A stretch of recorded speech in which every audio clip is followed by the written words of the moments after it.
Hello everyone, welcome to Tathastu and welcome to our national park series.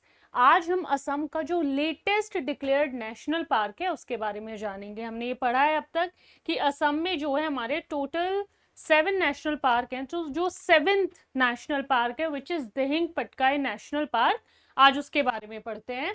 तो सबसे पहले एक बार पहले ना मैप पे देख लेते हैं उसे। ये रहा हमारा दिहिंग पटकाई नेशनल पार्क, इस side near the border of Arunachal Pradesh. ठीक है, जो हमारा नेशनल पार्क है it is near the border of Arunachal Pradesh. और ये हमारी कौन कौन सी डिस्ट्रिक्ट में है? 2 डिस्ट्रिक्ट में ये हमारे जो है पार्क लाई करता है, which is Dibrugarh and Tinsukia district. तो असम का 7th नेशनल पार्क है, अरुणाचल प्रदेश के जो है ईस्टर्न पार्ट में लोकेटेड है, असम के near the Arunachal Pradesh border. और 2 डिस्ट्रिक्ट है हमारी इसमें, डिब्रूगढ़ एंड तिनसुकिया डिस्ट्रिक्ट, जिसमें ये पार्क जो हमारा लोकेटेड है। अच्छा, इस पार्क की सबसे खास बात क्या है? हर पार्क की होती है कुछ ना कुछ। किसी का जो है गोल्डन लंगूर फेमस है, किसी के जो है 1 हॉर्न राइनो फेमस है। इस पार्क की खास बात क्या है कि it is known as the Amazon of the east. Now why it is known as the Amazon of the east? क्योंकि यहाँ पर जो है बहुत सारे थिक फॉरेस्ट हैं, थिक ट्रीज हैं जो आसपास जो है ग्रो करते हैं। ठीक है, तो दैट इज द रीजन बहुत ज्यादा जो थिक और वास्ट फॉरेस्ट है इस पार्क में लोकेटेड, उसकी वजह से उसे अमेज़न ऑफ द ईस्ट बोला जाता है। कौन से पार्क को? दिहिंग पटकाई नेशनल पार्क को। And second reason that it is the largest stretch of lowland rain forest in India. जो पूरा ग्रीन एरिया है, सबसे ज्यादा स्ट्रेच जो है इस पार्क में है। कौन से? Lowland forest. कौन से होते हैं? हमारे जो लोअर एरियाज में जो हमारे वो ग्रीन फॉरेस्ट होते हैं ना, एकदम हरे भरे जो ग्रो करते हैं। तो that is why Dihing Patkai is known as the Amazon of the rain forest, की इतना जो है थिक फॉरेस्ट कवर है। नाउ हमारी दिहिंग पटका एक वाइल्ड लाइफ सेंचुरी भी है, जो एक एलिफेंट रिजर्व डिक्लेयर कर दी गई थी अंडर दी प्रोजेक्ट एलिफेंट। ठीक है, तो ये इसके कुछ फीचर्स हैं। इसकी 2 डिस्ट्रिक्ट में ये हमारा पार्क लोकेटेड है। ईस्टर्न पार्ट ऑफ असम में लोकेटेड है, अरुणाचल प्रदेश के बॉर्डर के पास, और अमेज़न ऑफ द ईस्ट इस पार्क को बोला जाता है। अच्छा, कुछ जो एथनिक ग्रुप्स हैं वो इस पार्क के जो है आसपास रहते हैं। फॉर एग्जाम्पल ताई फके, खमयांग, खम्पती एंड सिंगपो। तो ये जो 4 हमारी जो एथनिक ग्रुप्स हैं, एथनिक ट्राइब्स हैं, ये जो है ये हमारा पार्क है, इसके जो है आसपास यहाँ पर रहते हैं। एंड वन मोर थिंग जो थोड़ी सी ये है ना कि यूपीएससी प्रीलिम्स के लिए जो फैक्चुअल जो फैक्ट्स होते हैं छोटे छोटे इंपॉर्टेंट हो जाते हैं, कि जो हमारी एशिया की ओल्डेस्ट रिफाइनरी है जो कि असम के दिग्बोई एरिया में सिचुएटेड है, and open cast coal mining है वहां पर। It is located in close vicinity, यानी कि थोड़ा सा ही जो है आसपास वो इसके सिचुएटेड है। तो ये हो गई इसकी सारी ज्योग्राफिकल रीजन की बातें। अब थोड़ी सी और चीजें इसके बारे में। अच्छा, रिवर्स और हिल रेंज तो हमारे हैं ही इंपॉर्टेंट। अगर कोई रिवर, कोई मेजर रिवर या किसी मेजर रिवर की ट्रिब्यूटरी वहां से फॉलो करती है तो वो हमारे लिए इंपॉर्टेंट हो जाती है। फॉर एग्जाम्पल जो हमारी दिहिंग रिवर है, इस पार्क का नाम अच्छा क्या है? ये है ना, दिहिंग पटकाई। तो इसमें ना 2 चीजें बहुत इजी है याद रखना, कि हमारी दिहिंग जो है ये तो रिवर है, और ये जो पटकाई है ये हमारे हिल रेंजेस है। तो इजीली जो है ये नाम हमें याद रह सकता है। अब हमारी दिहिंग रिवर जो है इस पार्क के थ्रू फ्लो करती है। ट्रिब्यूटरी अगर हमसे पूछ लेते हैं तो ब्रह्मपुत्र। ब्रह्मपुत्र हमने जितने भी असम के नेशनल पार्क पढ़े हैं, आइदर या तो वो ब्रह्मपुत्र के नॉर्दर्न बैंक पे, सदर्न बैंक पे इस तरीके से लोकेटेड है, या फिर ब्रह्मपुत्र रिवर की कोई ना कोई ट्रिब्यूटरी उस पार्क के थ्रू फ्लो करती है। तो दिहिंग रिवर जो इस पार्क के थ्रू फ्लो करती है, बहुत ईजी से याद रहेगा, इसको याद रखना। और जो ब्रह्मपुत्र की ये एक लेफ्ट बैंक ट्रिब्यूटरी है।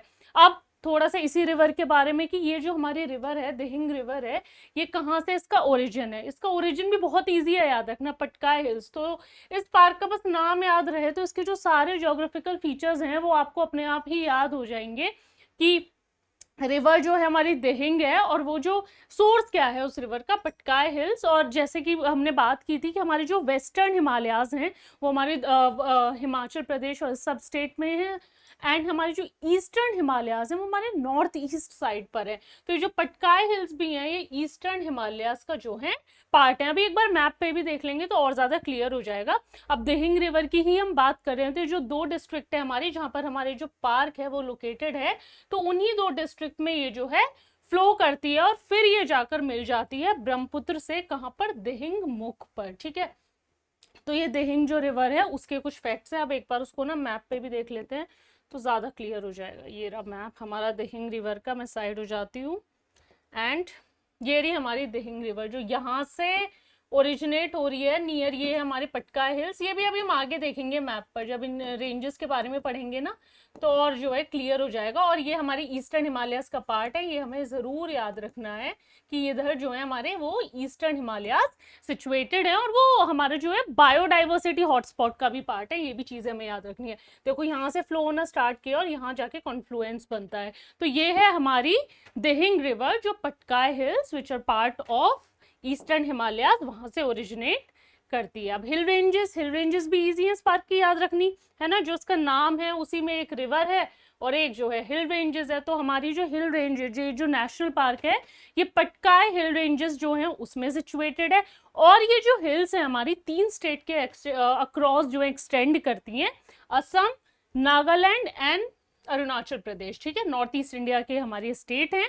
तो वहां पर ये जो हमारी हिल रेंजेस हैं, कौन सी हिल रेंज, जो पटकाई हिल रेंजेस हैं, वो इन तीनों स्टेट्स के अक्रॉस जो है एक्सटेंड करती हैं।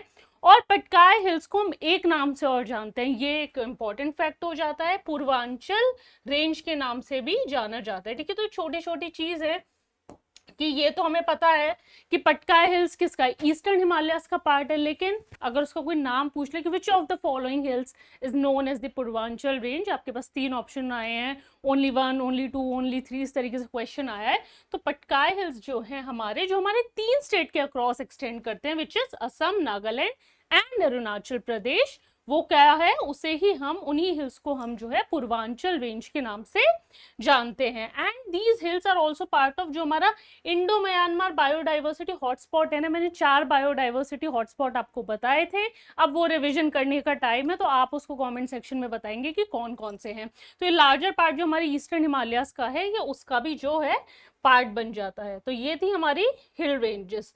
अब आगे चलते हैं, फ्लोरा एंड फौना। अच्छा, एक बार मैप भी देख लेते हैं। ये हमारी पटकाई हिल रेंजेस दिख रहे हैं आपको क्लियरली, ये यहाँ पर हैं और ये हमारे 3 स्टेट में, देखो ब्रह्मपुत्र फ्लो कर रही है। तो यहाँ से ये जो है हमारा अरुणाचल प्रदेश, असम और नागालैंड, तो हमारे जो है 3 स्टेट्स का जो है पार्ट बन जाती हैं। ठीक है, चलो अब आगे किसका इंपॉर्टेंट फौना देख लेते हैं। आज सबसे पहली बात इसके लिए जो इम्पोर्टेंट है कि it is the only sanctuary. जब ओनली वर्ड आ जाता है तो ये एक एक्सट्रीम स्टेटमेंट भी बन जाती है, और यूजुअली यूपीएससी हमसे एक्सट्रीम स्टेटमेंट पूछता है। अब तो एलिमिनेशन मेथड बहुत कम हो गया है, लेकिन अगर कभी कभी आ जाता है ना इस तरीके से, क्योंकि फंसा के भी क्वेश्चन पूछे जाते हैं और हम सोचे कि ये तो एक्सट्रीम स्टेटमेंट है, हमें निकालना है, तो हमें याद रखना है कि इस पार्क के लिए एक एक्सट्रीम स्टेटमेंट क्या है कि it is the only sanctuary in India which is home to 7 different species. कितनी? 7 डिफरेंट स्पीशीज। साथ ही नेशनल पार्क है हमारे असम में, और एक इकलौती सी सेंचुरी जो 7 डिफरेंट स्पीशीज होस्ट करती है, किसके? वाइल्ड कैट्स के। अब कौन कौन सी है वाइल्ड कैट? इजी है वाइल्ड कैट याद रखनी, हर पार्क में पढ़ी है हमने ऑलमोस्ट, विच इज टाइगर। इसलिए आज मैंने पिक्चर भी नहीं लगाई, क्योंकि अब हमने देख लिया कि टाइगर कैसा दिखता है। तो टाइगर का जो हमारा IUCN स्टेटस है वो क्या है? एंडेंजर्ड। पिक्चर क्या, अब तो मुझे लगता है आप लोगों को ये याद भी हो गया होगा कि टाइगर्स जो हैं वो एंडेंजर्ड हैं।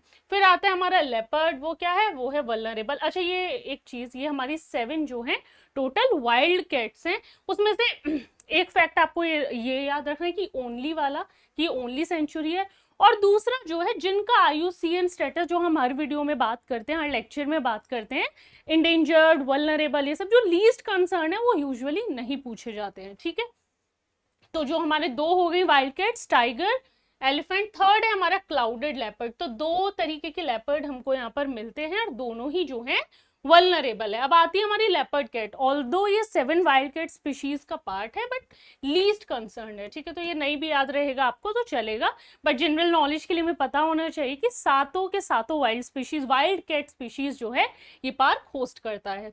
नेक्स्ट है हमारा golden cat, it is also vulnerable. Then it is jungle cat, it is also least concern, तभी इसके आगे कोई स्टेटस नहीं लिखा है। Last is our marbled cat which is near threaten. तो ये जो है हमारे टोटल 7 जो है वाइल्ड कैट्स हैं जो इस पार्क में पाए जाते हैं, एंड इम्पॉर्टेंट हैं क्योंकि it is the only sanctuary which host the 7 different species of wild cat. तो ये हो गई हमारे फौना की बात। रिवर डिस्कस किया, hill range and important fauna.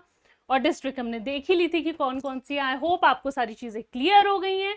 Clear हो गई हैं तो वीडियो को लाइक करना, चैनल को सब्सक्राइब करना। Thank you.